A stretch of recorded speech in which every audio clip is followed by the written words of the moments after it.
Welcome back to Blue Collar Sports, everyone. Thank you for staying with us through the break once again as we enter our fifth segment today. Second to last one is we're every 2 to 4 p.m. from Tuesdays and Thursdays of every single week. It's been a great show for you so far today. We had Super Bowl talk all first hour, recapping the game.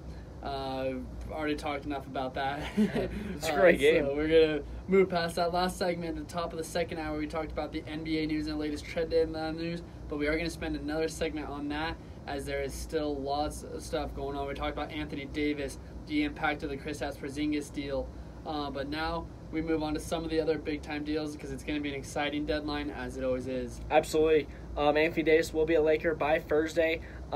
Not today, probably, but we'll see what kind of deal shapes up for him.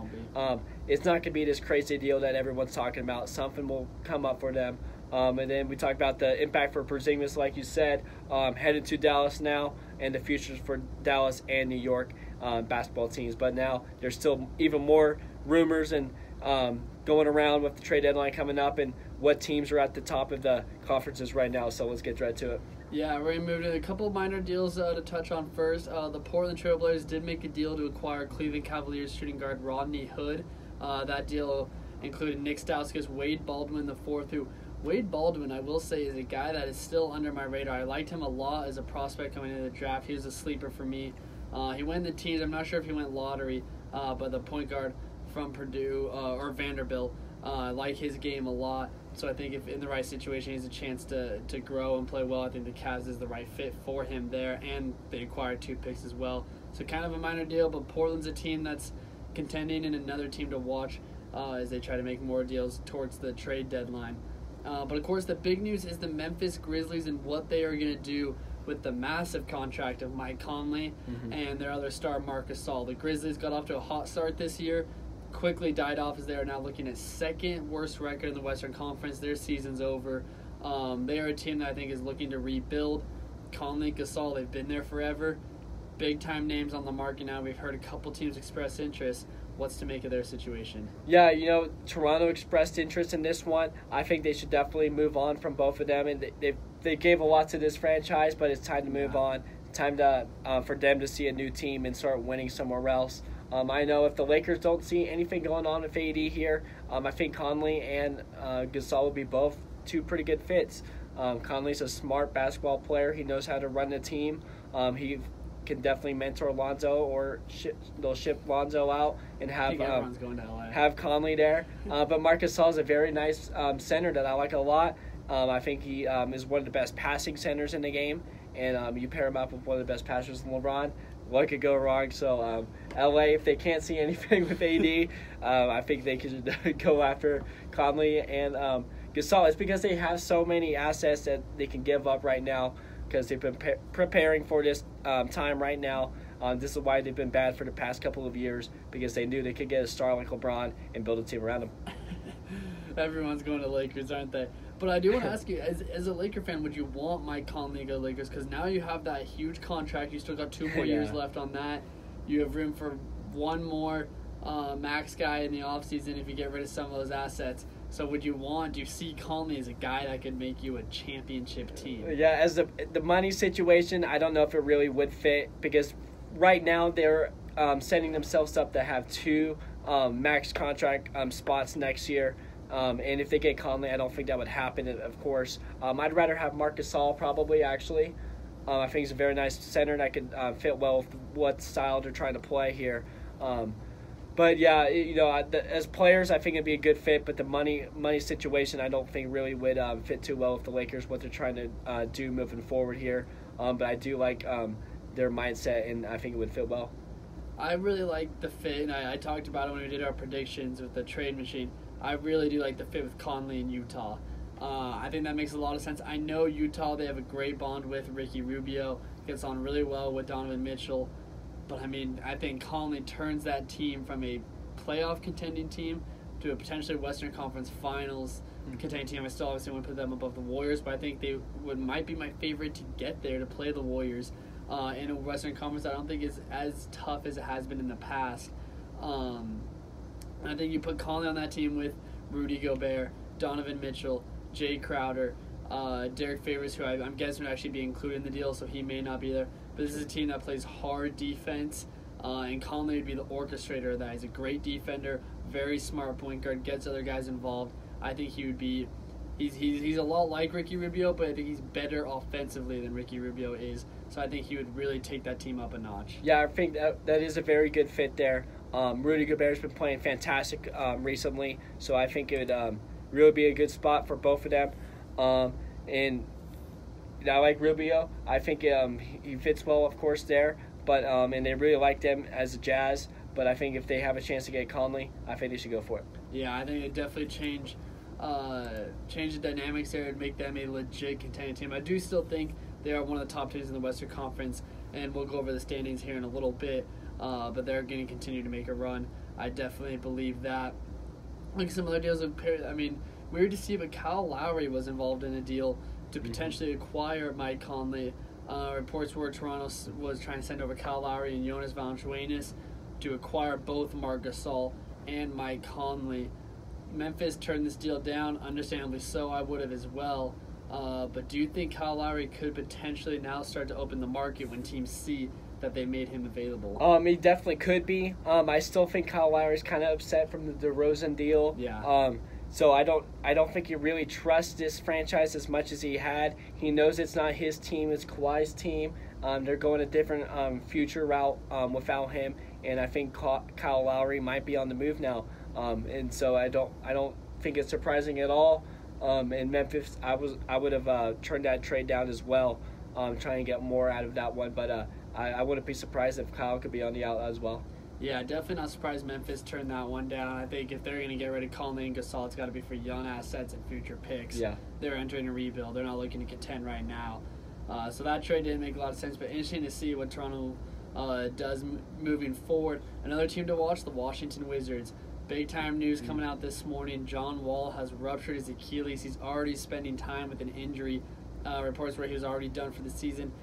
Slipped and fell at his house and has ruptured his Achilles. Reports are he will be out now potentially another season. So we might not see him till 2021. What is to make of this? Yeah, John Wall, the Wizards, they're a mess right now. Yeah, you could say that. I wouldn't want anything to do with John Wall right now. That's not looking pretty. And if I'm Bradley Beal, I'm thinking I'm kind of wanting it out right now. I don't want to be there. His buddy and not so buddy with John Wall is going to be out for another year. So Bradley Beal, I think he should definitely look out somewhere else. Try and get a trade possibly by Thursday. It's pretty late now, but we saw how quickly the Porzingis trade went down. So Wizards are a mess, and they got to start looking for a future with or without John Wall. Yeah, Wizards looked like they were a very upbeat and promising team. That fell apart real quick. John Wall might not play till 21. They already got his big. He's signed a 4-year deal this offseason, so he's stuck in Washington. Going to be a mess moving forward. Tough news there. Another thing I want to talk about before we get to the standings of the NBA. I'm not sure you saw, but Kobe Bryant, an interview he did with Tracy McGrady, talked about James Harden and the recent streak. If you guys don't know, we haven't talked about it a lot, but James Harden is now 2 games away. If he scores 30 points in the next 2 games, he ties Wilt Chamberlain's record for second most consecutive 30-point games. Pretty remarkable streak he is on. We are both critics of James Harden, though, and Kobe Bryant joined that conversation as well as saying that, quote-unquote, the Rockets cannot win a championship with James Harden playing like this. What are your thoughts on that? I agree with Kobe here.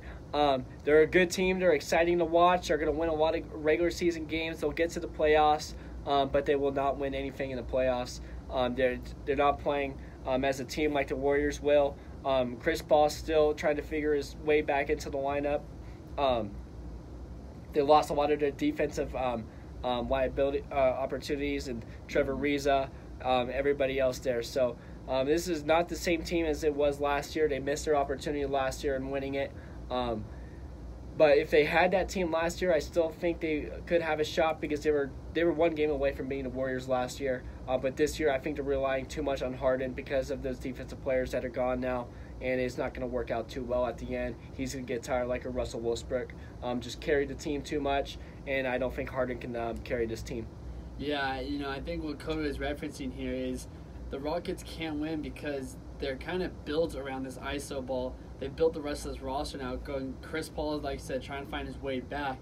But even when he comes back, it's a two-man show. The rest of the roster, they got P.J. Tucker playing small forward, not an offensive guy, great defensive player, but he's not going to go out and get you buckets on offense.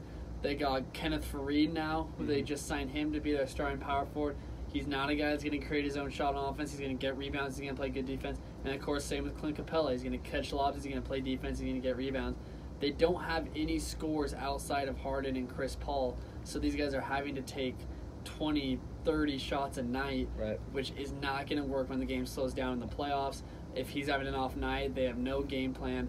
It's not going to work. I don't like the Rockets to – I really don't like them to get out of first round this year. Right. I am a big critic of this team, and I don't like their style of ball. Yeah, they're going to win a lot of games. It's going to be fun to watch. They'll get to the playoffs, maybe win a round or two, but they will not win anything after that. They're going to get tired. Too much is on Harden right now. He'll probably go out and win MVP again, but after that, I don't see this team winning a whole lot. And that appears to be kind of more his vocal point. He said he's going to get another MVP, which, if I'm an NBA superstar, I'm more worried about wins, that's for sure. But as of right now, they are sitting 5th in the Western Conference. Looking at the standings right here, Golden State remains at top at 37-15. They've won 9 out of the last 10. They are a half game over the Denver Nuggets, a team we keep doubting, but they are 37-16. Do you see them as contenders yet? No, they're never going to be a contender in my mind unless they do beat the Warriors in the playoffs, and that's not going to happen, so they won't be. Yeah, I don't see him as contenders yet. I do think Nikola Jokic should join the MVP conversation, though. He's having a fantastic season, perhaps the most underrated player in the entire NBA. Sitting third seed right now is the Oklahoma City Thunder at 33-19. They're 4 games behind the Warriors. Portland's a game behind the Thunder in the 4th spot with Houston and San Antonio, who's playing pretty good ball. They've won 7 out of the last 10. Yep. They play the Warriors tomorrow night on ESPN. That should be a good one there. But they tied for 5th and 6th, Rockets and Spurs. Jazz sit 7th, a game and a half behind them, with the Clippers a game behind the Jazz at the 8th spot. Kings half game outside there in the 9th spot, and the Lakers have now fallen to 10 and a game and a half behind the Clippers. LeBron should start getting more games and more minutes over time, but when is it time to worry? Not too worried yet, unless they can make a deal for Anthony Davis here. We'll see after Thursday, but I just still don't think they'll get into the playoffs. They'll get the 8th seed. They'll be okay. LeBron, they had the 4th seed with him. They definitely dropped back without him. And once the Eastern Conference. Once he's coming back here, they're going to get back into the playoffs. They're going to be West. They'll be just fine. I know. I did see a stat where they have one of the top 5 hardest schedules left in this going forward in this season, but which is kind of concerning. But I think the Lakers will be fine. They got the King. He'll be back. Maybe they'll have Anthony Davis going alongside with him. So they'll get the 8th seed, and maybe they'll upset either the Warriors or the Nuggets. I would definitely want to play the Nuggets. I would not want to face the Warriors in round 1. It definitely needs to get clear of that. If that's the case, LeBron's actually in the playoffs first round. But that is the current Western Conference. Looking up at the Eastern Conference, a team that, a lot like the Nuggets for us, we have not been big on. The Milwaukee Bucks now 2 games up with the best record in basketball right now, 39-13. Are they contenders yet? You know, they're starting to win me over now. I don't know if they're my favorite team in the East. Definitely not. I still have Boston there. But Milwaukee's still a good team. Giannis is playing at an MVP level. They're playing very good team basketball. So they got all the key players to make a run here and upset the Boston Celtics. But I still don't think if they are contenders with the Warriors, I don't think they would be. Yeah, I don't see them. I see them as they're my 3rd best team in the Eastern Conference right now, especially with Victor Oladipo getting hurt in Indiana. I like Boston number 1, Toronto number 2, then them. I like Philly at 4, and then after that it doesn't really matter. I don't think anyone else is a contender in the Eastern Conference. But looking at the rest of the picture, like I said, Milwaukee, they're sitting 2 games up for first place. Toronto's 2 games back at them. Boston has now climbed into the 3rd seed, jumping from 5 where they were earlier. They've won 9 out of the last 10. A red-hot team, only loss coming to the Warriors in a great game. They are tied with the 76ers and the Pacers for 3, 4, and 5. Pacers have really struggled ever since losing Victor Oladipo. Right. They're going to continue to drop. Don't see them as contenders. Then Brooklyn Nets in at 6, Charlotte at 7, Miami at 8, with Detroit and Washington and Orlando sitting back behind them. So Eastern Conference, I see 4 legitimate teams that have a chance, and that is the 4 teams sitting up top: the Bucks, Raptors, Celtics, and Sixers. I think you're exactly right. Boston's playing much better than they were earlier, so they're starting to figure it out, and hopefully they will, because I can see them being the top team in the East and the only team in the East giving the Warriors a run. Yeah, it's going to be interesting to see if Gordon Hayward can get going. Definitely something to watch moving forward. But that is the current NBA outlook. Again, we're going to have plenty more on the NBA coming up on Thursday's show, as the trade deadline will be passed right before our show. So we'll have all the final verdicts on the trade deadline, and we will have our All-Star talk. Yes. As All-Star weekend is coming up, not this weekend but the weekend after. So we will give you our draft for that. So make sure to stay tuned. Definitely stay tuned today as well, as we still got one more segment coming up for you today on the NFL, but it's not the Super Bowl. So stay tuned. We'll be right back.